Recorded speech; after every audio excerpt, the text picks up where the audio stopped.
कल भी हम भाग दौड़ कर रहे थे, आज भी भाग दौड़ कर रहे थे, परसों भी सीएचओ के लिए तो रेगुलर भाग दौड़ चल ही रही है।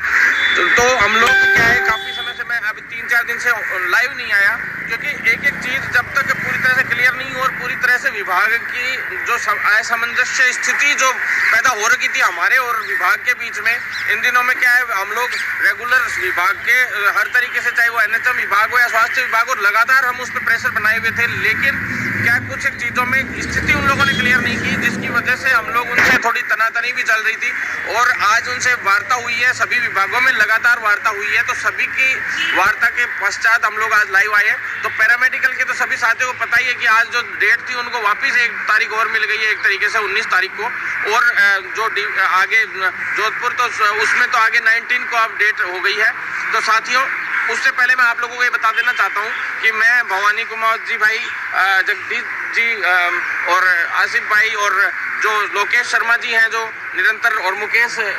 भाई हैं, ये लोग रेगुलर आज अधीनस्थ आयोग पैरामेडिकल भर्ती के लिए गए थे। तो साथियों, जो भर्ती का पूरा मामला था वो मामला हम आपको बता देते हैं, प्लस जो सीएचओ का जो आज वार्ता हुई उसके बारे में हम आपको बता देते हैं। तो उसमें सबसे पहले तो जैसे आज सीएचओ के लिए मैं बता देता हूं, थोड़ा आपको क्लियर स्थिति स्पष्ट कर देता हूं कि सीएचओ में जो कई लोग ये कह रहे हैं कि भाई साथी लोग हैं चिंतित है कि 9 तारीख तक के लिए पोर्टल वापस खोल दिया है। तो साथियों, मैं बता देता हूँ, डीबी में जाने की बात थी, सभी तक मैंने पहले भी बोला था कि डीबी में जा रहे हैं,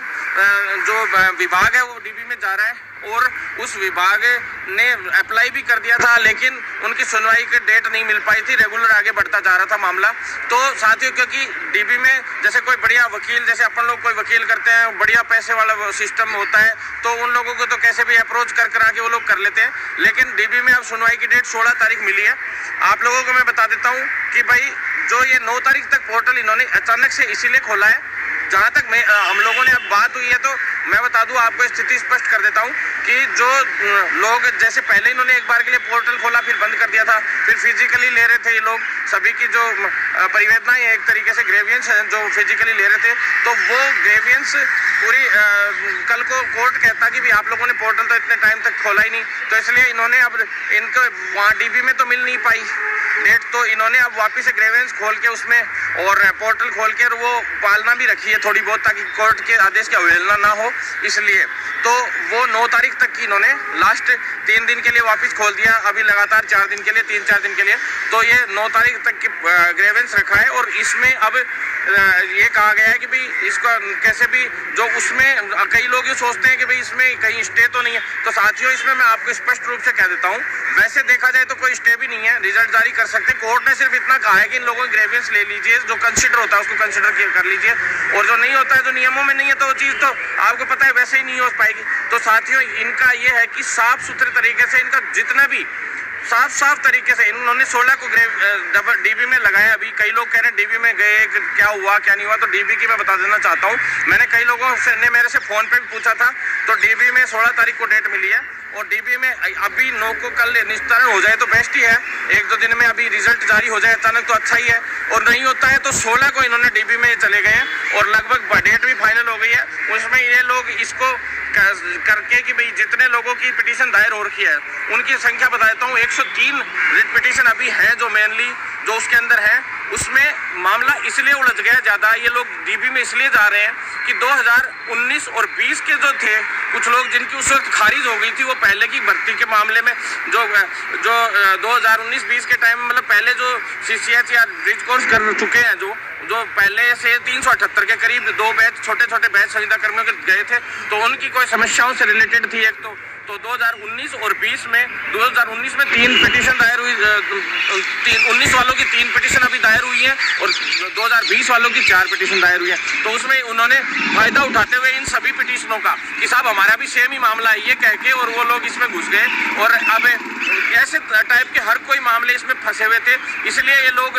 कोशिश ये कर रहे थे कि एक बार इनका रिजल्ट जारी कर दे, फिर जो भी ग्रेवियंस का समाधान होता रहेगा और उनकी सीटें रिजर्व कर देंगे, तो इसलिए ये लोग डीबी में जाना चाह रहे थे। तो अभी डीबी में जा रहे हैं 16 को, और साथियों जो 9 तारीख होता है, जहाँ तक है कि भाई जितने सीट रिजर्व रख के अगर वहाँ से आदेश मिल जाता है कि भाई हाँ लगभग फाइनल हो जाता है, क्या पता कोर्ट में भी कल हो जाए तो ठीक है, नहीं तो कोशिश करें तो ये लोग रिजल्ट वैसे निकाल सकते हैं अगर अपन लोग प्रयास करें ढंग से, तो कोई दिक्कत नहीं है। जिन जिन लोगों की जैसे 300-400 जो पिटीशन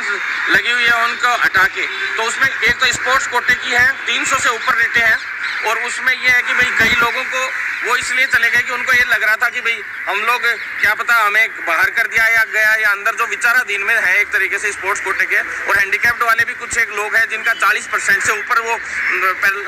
शरीर के अंगों का वो मामला है। और स्पोर्ट्स कोटे के ऐसे वाले जो स्कूलिंग, जो कई स्टेट लेवल के भी सर्टिफिकेट है, उसमें कई स्कूल वाले भी सर्टिफिकेट है, कई नेशनल के हैं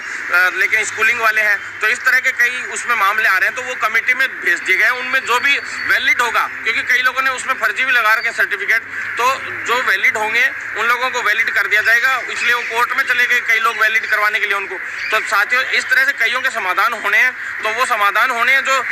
रोज नए नए मामले फंसते हैं, तो इसलिए ये चाहते हैं सारा निस्तारण होकर तुरंत प्रभाव से इसका मामले का, ताकि आगे इसमें दिक्कत नहीं आए भर्ती में, आगे इसमें कोई भी समस्या नहीं आए, इसलिए ये लोग लगे हुए हैं। बाकी आप लोगों को मैं बता देना चाहता हूँ 12 तारीख को वैसे भी एक छोटा सा प्रोग्राम अपन कर रहे हैं, क्योंकि दिक्कत ये है कि कल पता चल जाएगा कि भाई 12 तारीख को जो अपन यहाँ पे कर रहे हैं प्रोग्राम पूरा जो घेराव का, तो साथियों देखो 10 और 11 की तो छुट्टी है विभाग की,